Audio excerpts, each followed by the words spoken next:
Welcome. আজকে হচ্ছে আবার একই রকম হবে। আজকে আমাদের অ্যাক্টিভিটি ক্লাসটা হবে দি রেইনবোর উপরে হবে। তোমাদের অলরেডি যেটা আমি তোমাদের এক্সপ্লেনেশনটা করতেও কমপ্লিট হয়ে গেছে। সো চলো আমরা দেখি যে অ্যাক্টিভিটিসগুলো কিভাবে করছি। So let's start. ফার্স্ট কি কোয়েশ্চেনটা দেখতে পাচ্ছি যে tick the correct alternatives, ship sail on the.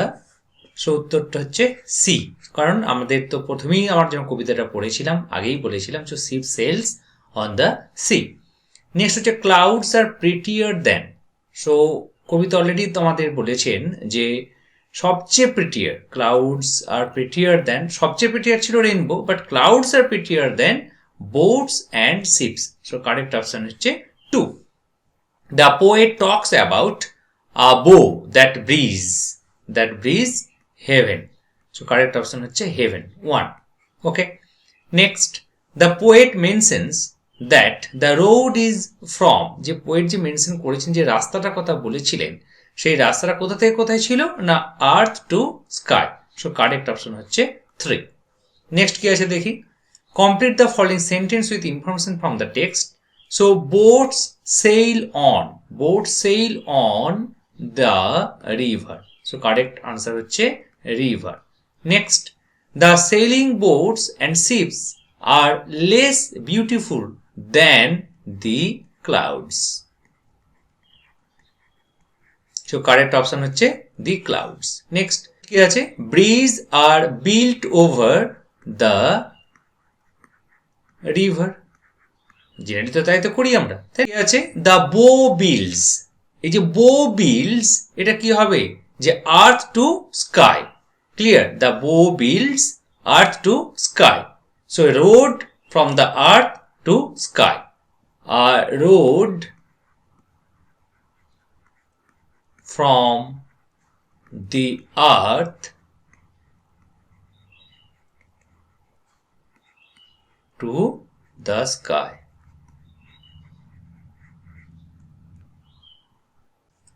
এখানে একটা কোয়েশ্চেন দেওয়া হয়েছিল যে boats and ships sail on the water while cloud sail across the sky. কি বলেছিল যে নৌকো এবং জাহাজ জলে ভাসছে বা জল দিয়ে জলে যাচ্ছে, while cloud sail across the sky, যেখানে মেঘগুলো আকাশে ভেসে বেড়াচ্ছে। State the difference in the manner of sailing. এবার এই যে ভেসে যাওয়াটা তাদের মধ্যে যে পার্থক্যটা সেটা তোমাকে জানতে চাওয়া হয়েছে। এবার দেখো বোটস অ্যান্ড শিপস যে জলে ভাসছে এ তো নিজে নিজে ভাসতে পারে না, এদেরকে ভাসাতে হয়, তার মানে কাউকে এটা অপারেট করতে হয়। So boats and ships are sailed by human being. Boats and ships are sailed by human being, মানুষের দ্বারা পরিচালিত হচ্ছে এটা। But the sailing of clouds in the sky is natural event. কিন্তু যে আকাশের মধ্যে যে মেঘের ভেসে বেড়ানোটা এটা হচ্ছে একটা প্রাকৃতিক ব্যাপার। ওকে, নেক্সট এখানে হোয়াট অ্যান্ড হোয়ার কি এবং কোথায় জানতে চেয়েছে। On the river. So on the river কি, অন দ্য রিভার কারা ছিল না পরিষ্কারভাবে আমরা জানি অন দ্য রিভারে ছিল boat, or you may say that boat sails. Okay, boat sail on the river, ship sail on the river also, and cloud sail across the sky.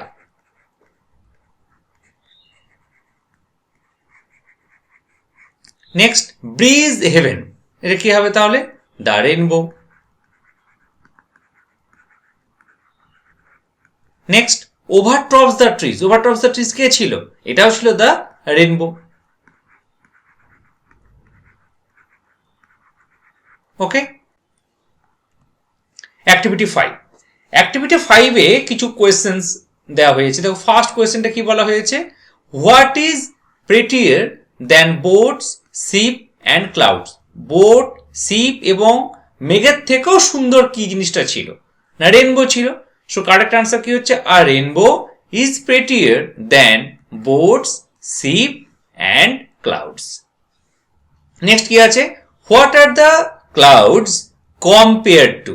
ক্লাউডকে কাদের সাথে compare করা হয়েছে, সেখানে দেখতে পাচ্ছি the clouds compare to the ships and the boats. So correct answer হচ্ছে the clouds compared to the ships and the boats. C question যেটা ছিল আর দেখানো কোয়েশ্চেনটা যে how do you think the rainbow builds a road from earth to sky. তুমি কি মনে করছো এটা যে এই যে বলা হয়েছে যে রেইনবো বিল্ডস মানে কি তৈরি করা, একটা রাস্তা তৈরি করেছে আর্থ টু স্কাই যে যাচ্ছে, এটা তুমি কি মনে করছো এটা? সেটা এরকম ভাবে হচ্ছে যে I think the rainbow builds a road, আমি মনে করছি যে রেইনবো যে বিল্ড মানে তৈরি করেছে রাস্তাটা, builds a road from the earth to the sky because it starts from the ground and overtops the trees. একদম গ্রাউন্ড থেকে শুরু হয়েছে এবং গাছের উপর দিয়ে যাচ্ছে, এটাই তো রাস্তাটা এইভাবে তৈরি করেছিল। তারপরে কোয়েশ্চেনটা কি ছিল যে which according to the poet is the prettiest of all objects mention in the poem. সবচেয়ে প্রেটিয়েস্ট কি ছিল এটা অলরেডি ডিসকাস করা হয়েছে। সো সবচেয়ে প্রেটিয়েস্ট ছিল কে? Rainbow. So according to the poet the rainbow is the prettiest of all objects mentioned in the poem. এটা হচ্ছে কারেক্ট আনসার। নেক্সট কি আছে, এখানে একটা প্যাসেজের মতো দিয়েছে, সেখানে কাউন্টেবল নাউন অ্যান্ড আনকাউন্টেবল নাউনের সম্বন্ধে এখানে তোমাদের লিখতে হবে। নাউন, বেসিকের নাউনকে কি বলি আমরা? নাউনকে বলা হচ্ছে নেমিং ওয়ার্ড। ওকে, নাউন হচ্ছে নেমিং ওয়ার্ড। তো এই নেমিং নাউনকে আমরা বিভিন্ন ভাগে ভাগ করি। প্রথমে যেটাকে বলি countable and uncountable. So countable মানে কি? যেটা গোনা যায়। আনকাউন্টেবল যেটাকে গোনা যায় না। তোমাদের নাউনে নিয়ে আমি ডিটেলস একটা ক্লাস করেছি।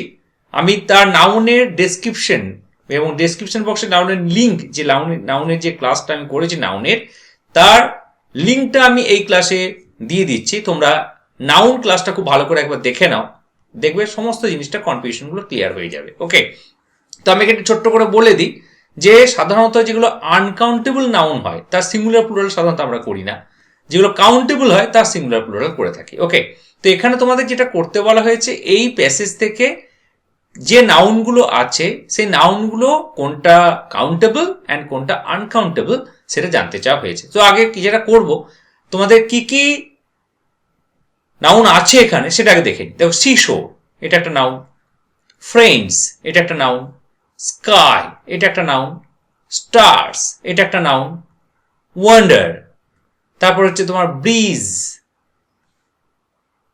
Waves and C.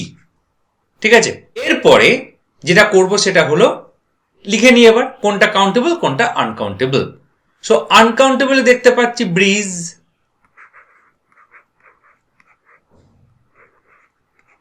ওকে, কি দেখতে পাচ্ছি? ব্রিজ। তারপরে দেখো ওয়ান্ডার, এটাও একটা,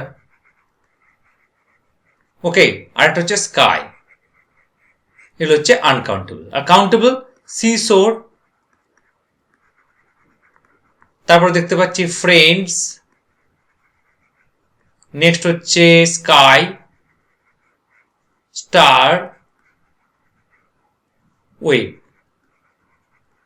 এগুলো হচ্ছে আমার কাউন্টেবল নাউন। ওকে, কি আছে? Circle the collective nouns and underline the abstract nouns in the following sentences. So সাধারণত নাউনকে আমরা তো 5 ভাগে ভাগ করি। একটাকে বলি আমরা প্রপার নাউন, নেক্সট প্রথমটাকে যেটাকে বলি আমরা প্রপার নাউন, তারপরে বলি আমরা কমন নাউন, নাম্বার 3 হচ্ছে collective noun, okay, number 4 material noun, and number 5 হচ্ছে abstract noun. Clear? So proper noun কি? প্রপার নাউন হচ্ছে যে কোনো নেম, সেটা হচ্ছে প্রপার। কমন নাউন কি? যেটা হচ্ছে তোমার একটা কোনো জাতিকে, কোনো নির্দিষ্ট করে একটা হোল ফ্যামিলিকে যেটা বোঝাচ্ছে সেটা হচ্ছে কমন নাউন। যদি বলি ধরো অ্যানিমেল, সো অ্যানিমেল কি? অ্যানিমেলটা হচ্ছে একটা কমন নাউন, কারণ তোমার টাইগারও অ্যানিমেল, লায়নও অ্যানিমেল, সো অল আর অ্যানিমেল। কিন্তু যখন টাইগার বলে দিচ্ছি আমি, তখন সেটাকে আমি কিন্তু আলাদা করে দিচ্ছি। ক্লিয়ার? সো অ্যানিমেল থেকে টাইগারকে আলাদা করলাম, আবার টাইগার থেকে টাইগার নাম যদি দিয়ে দিই তখন সেখান থেকেও আর একটা টাইগারকে আলাদাও করে দেওয়া যায়। কালেকটিভ নাউন যেখানে কালেকশন বোঝাবে, মেটেরিয়াল যেখানে একটা ম্যাটার থাকবে, আর অ্যাবস্ট্রাক্ট যেটা কি, এটা হচ্ছে স্টেট অফ মাইন্ড যেটা থাকবে, যেমন চাইল্ডহুড, এই যে জিনিসগুলোকে আমরা বলি ইউথ। ক্লিয়ার? তখন সেটাকে আমরা অ্যাবস্ট্রাক্ট নাউন হিসেবে ধরে থাকি। এখানে দেখো কিছু কালেকটিভ নাউন আছে এবং কিছু অ্যাবস্ট্রাক্ট নাউনও আছে, তো তোমাদের সেটা করতে বলা হয়েছে। এই যে fleet, the fleet move across the ocean, এই যে ফ্লিট, এই ফ্লিটটা কিন্তু হচ্ছে একটা কালেকটিভ নাউন। নেক্সট দেখো অনেস্টি, এই যে অনেস্টিটা কি, এটা হচ্ছে একটা অ্যাবস্ট্রাক্ট নাউন। আর ট্রুপ, এই যে ট্রুপ কথাটা, এটা হচ্ছে একটা collective noun. The old man is known for his wisdom, এই উইজডম এটাও হচ্ছে তোমার একটা অ্যাবস্ট্রাক্ট নাউন। ওকে, নেক্সট কি দেখতে পাচ্ছি, feel in the blanks with the correct form of the given verbs in the brackets, এখানে কিছু ভার্ব দিয়েছে, সেই ভার্বটা এখানে করতে হবে। সো এখানে সিম্পলি কি করব, সি ইজ, এটা হচ্ছে প্রেজেন্ট কন্টিনিউয়াস টেন্স করা হচ্ছে, she is singing a song. দেখো এই যে সেন্টেন্সটা, my father dash is work last night, যখনই লাস্ট নাইট এই কথা তুমি দেখতে পাবে, যে কোনো সেন্টেন্সে লাস্ট নাইট দেখতে পাবে, তার মানে হচ্ছে এটা পাস্ট ইনডিফিনিট টেন্সে করতে হবে। ওকে, তো এখানে ডু ভার্ব আছে, ডু ফর্ম, মানে ডুটা হচ্ছে প্রেজেন্ট ফর্ম, তা ডু এর পাস্ট ফর্ম কি, ডিড, তাহলে এখানে উত্তরটা হবে did. So my father did his work last night. এখানে দেখো they dash to the playground, এবার দেখো গো আছে এখানে, তাই না? সো এখানে যদি বলি they are going to the playground, এটা করতে পারো। So they are going to the playground, অথবা তুমি এটা এভাবে করতে পারো, they go to the playground, এভাবে করতে পারো তুমি এটা। So they are going or they go to the playground. Clear? এবার যদি পাস্ট টেন্সে থাকে, পাস্ট টেন্সও তুমি করে নিতে পারো, কোনো অসুবিধা নেই। নেক্সট হচ্ছে এখানে বি ভার্ব আছে, সিন আছে। তো সিন এটা অ্যাকচুয়ালি কি হয়, যখন আমরা অ্যাক্টিভকে প্যাসিভ ভয়েসে করি, তখন ভার্বের পাস্ট পার্টিসিপাল ফর্ম থাকে, তার আগে একটা বি ভার্ব বসাতে হয়। ক্লিয়ার? তো এখানে দেখো দ্য ফুটবল ম্যাচ, এখানে দেখতেই পাচ্ছি দ্য ফুটবল ম্যাচ। এবার দেখো সিন বাই মেনি পিপল, তাহলে এখানে কি করতে হবে, was seen by many people. Clear? The football match was seen by many people. Fill in the blanks with appropriate words from the help box, এখানে কিছু দিয়েছে তোমার ওয়ার্ড, সেগুলোকে নিয়ে এখানে করতে হবে। So she has dash blue skirt, so pretty মানে সুন্দর, সো এটা উত্তরটা হবে প্রেটি। নেক্সট কি আছে, dash help us to cross rivers, রিভার্সকে হেল্প করতে মানে ক্রস করতে হলে কি চাই, ব্রিজ চাই, সো এটা হবে bridge. Next ships dash across the ocean, so sail. Next we must plant trees to save our earth, এখানে কি আছে, এটা তোমাকে একটা মেক সেন্টেন্স করতে বলা হয়েছে, বিল্ড দিয়ে সেন্টেন্স করতে বলা হয়েছে। সো বিল্ড দিয়ে সেন্টেন্স যখন আমরা করব, কিভাবে করব, একদম সিম্পল ভাবে করছি, যে Howrah bridge was build by English. Okay, Howrah bridge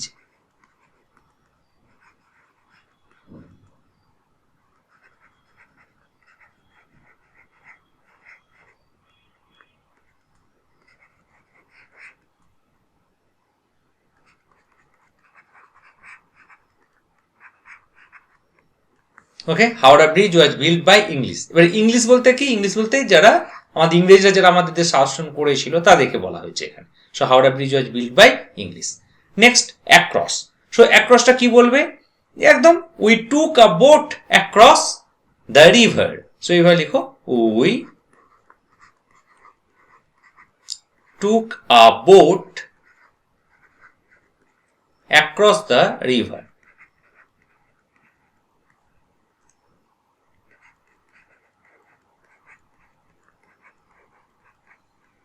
okay, next bridge, এই ব্রিজটা এই সেন্টেন্সটা তুমি ইউজ করতে পারো, Howrah bridge was build by English, একই জিনিস, কোনো সমস্যা নেই। রোড, এটা লিখো the road is closed, the road is closed, এইভাবে সেন্টেন্সগুলোকে আমরা করে থাকি। নেক্সট কি আছে, অ্যাক্টিভিটি 8A, এটা বলা হয়েছে after a heavy shower we often see that a rainbow appears in the sky, write a paragraph in about 60 words describing the scene as you see it, use the following hints, কিছু hints দিয়েছে, বৃষ্টি হয়েছে, বৃষ্টির পরে rainbow দেখা গেছে, সেটা নিয়ে একটা লিখতে বলা হয়েছে। তো এবারে লিখছি, ইট ওয়াজ around 1:30 to 2 PM. We just finished our midday meal. Then suddenly heavy rain started with the sun still appeared. তখন সময়টা ছিল 1:30 থেকে 2টো। আমরা জাস্ট মিড ডে মিল খাওয়া শেষ করেছি, ঠিক সেই সময় হঠাৎই বৃষ্টি শুরু হলো রোদ্রের সাথে সাথে। And after half an hour, আধ ঘন্টা পর, দ্য রেইন স্টপড, বৃষ্টি থেমে গিয়েছিল। দ্য স্কাই বিকেম ক্লিয়ার, এবং আকাশটাও খুব পরিষ্কার হয়ে গিয়েছিল। অ্যান্ড দেন, ঠিক সেই মুহূর্তে, a very beautiful sight appear, খুব সুন্দর একটা মুহূর্ত বা দৃশ্য মানে দেখা গিয়েছিল। ইট ওয়াজ রেনবো, সেটা ছিল একটা রামধেনু। ইট ওয়াজ অ্যামেজিং, এটা খুব অবিশ্বাস্য মতো একটা লাগছিল। অল 7 কালার্স ভিজিবল, যে 7টা কালার ভিপজিওর বলি আমরা, সেই 7টা কালারকে পরিষ্কারভাবে দেখা যাচ্ছিল। We were all looking to that rainbow, আমরা রেনবো দিকে সবাই তাকিয়েছিলাম।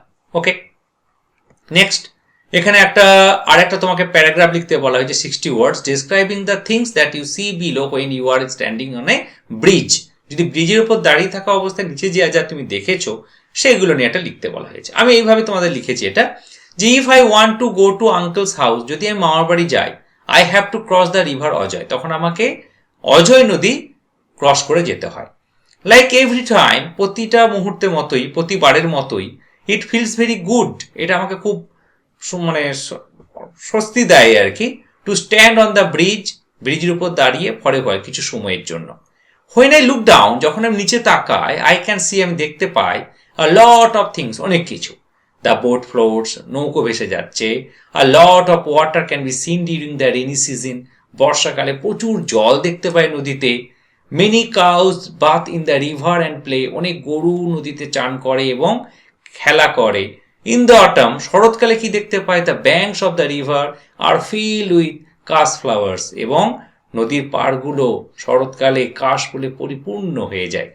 সো এটাই ছিল আজকের ক্লাসটা।